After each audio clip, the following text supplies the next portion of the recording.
In our last videos, we have discussed that homogeneous and heterogeneous mixture. In this video, we will discuss that homogeneous mixture as well as heterogeneous mixture in details.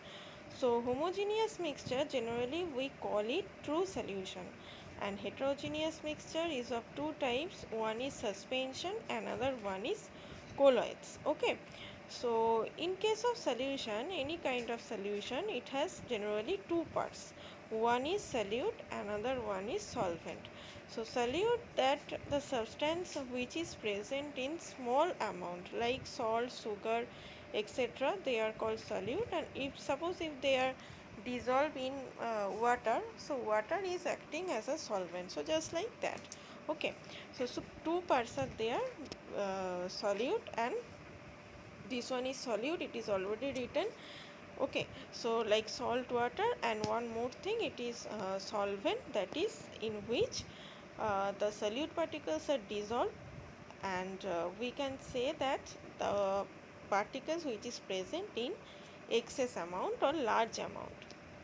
Now we are coming what is solubility of the solute. Solubility of the solute, the maximum amount of the solute which can be dissolved is 100 gram of the solvent to form a saturated solution at a given temperature is known as solubility of the solute. So we can say that suppose the mass of the solute is present in the mass of the solvent into 100, if we do, then we will get the solubility. So what we can write, solubility equals to mass of the solute divided by mass of the solvent into 100. So solution can be divided into two types on the basicity of the solubility of the solute. So in this case, we will get the two kind of solution in this case, that is one is saturated solution, another one is unsaturated solution. So which one is saturated solution, that we will discuss first. So saturated solution means here, I think all of you can see this one. So saturated solution, it is saturated solution. A solution is said to be saturated when it has maximum amount of solute dissolved in it at a given temperature and no solute can be dissolved further. So that means, suppose we are taking 500 ml of water, then we are adding some amount of sugar, then after stirring, after some time it will be dissolved. Again we are adding some small amount of sugar, then after stirring it will be dissolved. So if you add more amount of sugar, more and more amount of sugar, at a certain time you can see that no more sugar particles are dissolving in the solution. So the time has been reached in which no more solute particles we are unable to dissolve in the solvent. This position of the solution, it is called saturated solution. So we can say when it has maximum amount of solute dissolved, after that we cannot dissolve the solute at a given temperature and no solute can be dissolved further, it is called saturated solution. An unsaturated solution means a solution is said to be unsaturated if the more amount of solute can be dissolved at a given temperature. So unsaturated solution means when we are going to dissolve some amount of sugar into, suppose in case of water, when we are dissolving it, suppose first of all 1 spoon of sugar we are giving into 500 ml of water, then you see it is unsaturated solution. After that we can add more amount of sugar and it will be dissolved, then it is called unsaturated solution. But when the maximum amount of sugar are already has been dissolved and no more sugar should be added over here, this is called the saturated solution. So homogeneous solution are of two types depending on their solubility. One is saturated, another one is unsaturated solution. Okay, so now we are coming to suspension. So in case of suspension, we will see that suspension, already I told you that what is suspension. That is, suspension means one example I can give you, that chalk water mixture, muddy water, that sand water, they are called the suspension. So that means what, the insoluble substance when it is present in the insoluble substance when it is present in water or any solvent, it is called suspension, and it is one type of heterogeneous mixture. Already I told you that heterogeneous mixture, it is of two types. One is suspension, another one is colloidal mixture.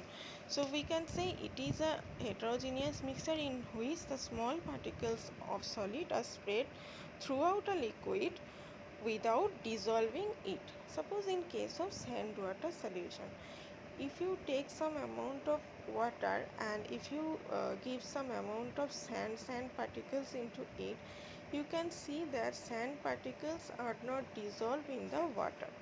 Okay, it will be settled down at the layer of the bottom of the water. So that means they are not dissolved in the water. So this type of mixture, it is called the suspension. You can also take soil water, muddy water. The some amount of soil you are taking and water you are taking. If you add the soil in water, then you can see that soil particles will not be dissolved in the water, and this is one of the common example of suspension. Okay, so suspension, generally we can use the filtration process to separate them, because sand particles, they are very large in size. So when we are going to filtrate it, the filtrate part, it is water, and the residue part will be sand particles, soil particles, etc. They will be deposited at the top of the filter paper, and the water particles, the solvent particles, they will pass through the filter paper. We can collect it through a beaker. So by this way we can separate them very quickly. So chalk water, muddy water, milk of magnesia, fluorine water, they all are example of suspension. Now we are coming to the characteristics of suspension. A suspension is a heterogeneous nature. These are having two phase. One is solid phase, another one is liquid phase. Okay, and the particle size of suspension, it is more than 100 nanometer. In case of true solution, that means the particles which can make the homogeneous mixture or true solution only, they having the particle size less than 1 nanometer. Okay, for suspension more than 100 nanometer, and for colloids greater than 1 nanometer but less than 100 nanometer. So the in case of homogeneous mixture, the particle size is too small, that is 100 nanometer. In case of colloidal particles, they are intermediate between suspension as well as true solution. It is less than 100 nanometer but greater than 1 nanometer. But in case of suspension, they are very large in size. That is why they cannot occupy the vacant space of the water molecules. Okay, so the size of the particle in case of suspension, it is more than 100 nanometer. That is already given. Nanometer means 1 nanometer means 10 to the power minus 9 meter. So 100 nanometer means 10 to the power minus 7 meter. Next, the particles of the suspension can be seen with our naked eye. Of course, because in case of soil water, in case of sand water, the particles of sand and soil we can easily see by our naked eye. So we can easily see it. But in case of true solution, by our naked eye we cannot see that salt particles or sugar particles, because they are already has been dissolved.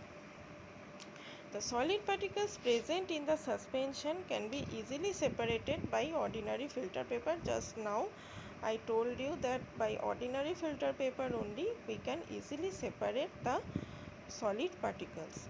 If we want to separate the solid and the liquid particles, suppose sand water or muddy water, then if you pass through a filter paper, then liquid particles will pass through the filter paper and solid particles will be deposited at the top of the filter paper. So by this way we can collect them and we can separate them.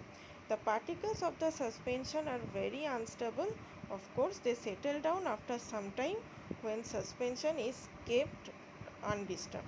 So the suspension, the particles of the suspension, they are very unstable.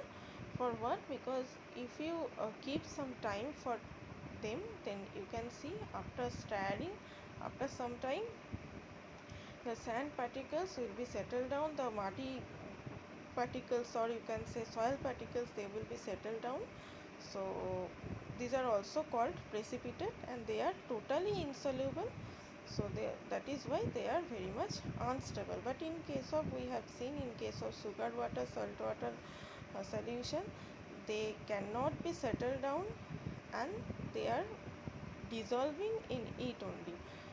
They cannot be separated from the solvent particles. So that is why they were very stable. But suspension, they are very unstable. So these are there in case of suspension. These are the characteristics of suspension. And one more characteristic, it is that it should be noted that suspension and precipitate are actually same. Suspension and precipitate are actually same. The particles of the solid is suspended from represent suspension. When they settle, a precipitate means when insoluble substances will be present. And in case of suspension, there are so many insoluble particles are present in the solution. So of course the precipitate, you can say that any kind of suspension, they are also called precipitate. So up to that we have the characteristics of suspension. Now we will go for the colloidal solution. So for colloidal solution, colloidal is one of the type of heterogeneous mixture. So in case of heterogeneous mixture, generally we can separate the components, we can see the particles by our naked eye, but in case of colloids there is some differences. Colloidal particles are, or colloidal mixture are like that, they are actually heterogeneous mixture, but they can look like a homogeneous mixture. And their particle size, it is intermediate between suspension and true solution. So colloidal solution are also heterogeneous mixture like suspension, but they have smaller size of particles which are distributed. It ranges between 1 nanometer to 100 nanometer. In between the particles, the size of true solution and the suspension. Since the particle sizes are close to what we can notice in solution, most of the colloidal solution to be appear as homogeneous mixture like true solution, but actually these are not. We come across a large varieties of colloidal solution in our daily life. Smoke containing out of chimneys, factories, toothpaste, ink, blood, soap solutions, jellies, blood, soap solution, jellies, tart solution, they all are example of colloidal solution. Okay, so blood, milk, soap solution, toothpaste, starch solution, they all are called colloidal mixture. So of course they are heterogeneous mixture.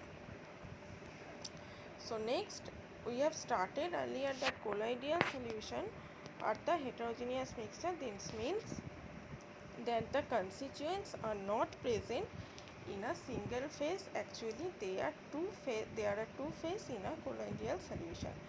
These are known as dispersed phase and dispersion medium. So some characteristics are there of colloidal solution. These are the characteristics of colloidal solution. So colloidal solution appear to be homogeneous, but actually they are heterogeneous in nature. This happens due to the larger size of the particles. Actually, they have intermediate size of the particles between true solution and suspension. True solution, they having very small size of particles, and in case of suspension the particle size are very larger. But in case of colloidal solution, the particle size, it is intermediate between suspension and true solution. So just like that, in case of this happens because of particle size 1 nanometer to 100 nanometer, which is quite close to the particle of the colloidal solution as to in case of suspension. This can be seen under a microscope. The component we can see under a microscope. Next, colloidal solution are a two-phase system. We have discussed above the colloidal solution represent a two-phase system. These are disperse phase. Another one is dispersion medium. So that is why the colloidal solution are heterogeneous mixture, because in case of homogeneous mixture we have already seen that in case of homogeneous mixture it has one and only single phase. But in case of suspension, in case of heterogeneous mixture, there are two phase. In case of colloids, one is disperse phase, another one is dispersion medium. Colloidal particles pass through the ordinary filter paper. So by ordinary filter paper we cannot separate the disperse phase and dispersion medium of colloidal solution. So special ultra filter papers generally we use for that. This is ultra filter paper, can be used to separate the particles of dispersion medium. Or we can use centrifugation, is a very good method for the separation of the colloidal mixture. By centrifuge or centrifugal machine we can easily separate by spinning it rapidly, and after some time if we keep it remaining undisturbed, then after some time we can see the different layer of the different components will be formed. In case of milk, in case of face cream, we can separate the components of different colloidal mixture. So these are the main characteristics of colloidal particles. Two or three more characteristics are there of colloidal particles that we will see. Colloidal particles can carry the charge. So colloidal particles, this one, it can carry some charge. Okay, they do not come close to one another. In case of suspension, this happens due to the presence of some charge, positive or negative, on these particles. So please remember that all the particles belonging to the particular colloidal solution, okay, carry some charges. That is why these similarly charged particles repel each other and remain dispersed or suspended. For example, hemoglobin, starch, gelatin, metal like copper, these one, all they are the colloidal particles like copper, silver, gold, metal sulfide, metallic charges of the particles. So negative charges of the particles they can carry. Okay. Next, particles of colloidal solution can follow the zigzag path. So just like that, you can check that in case of colloidal particles, they will move from here to there, not with a single straight line. They can go to zigzag path. They can follow the zigzag path like that. Here the path it is there, that the arrow it is there, it is like zigzag pathway, it is like that. So they will follow this kind of pathway, and this is called the Brownian motion.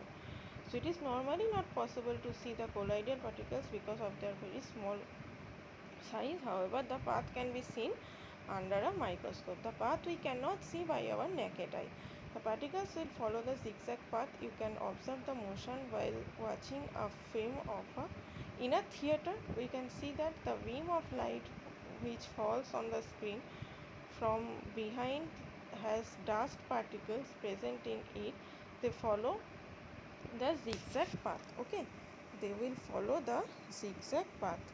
Such type of movement of the colloidal particles was noticed for the first Robert particles was noticed by first Robert Brown, English scientist, that is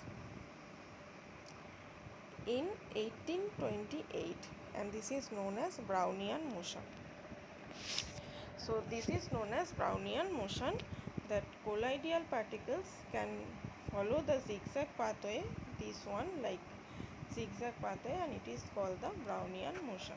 Okay, so I think all of you can understand up to that. So next, one more thing, it is that Tyndall effect. Tyndall effect is a method by which we can separate the homogeneous and colloidal mixture. So when a beam of light is passed through the solution, in case of homogeneous mixture no scattering of light we can see, but in case of colloidal mixture scattering of light we can see like that way.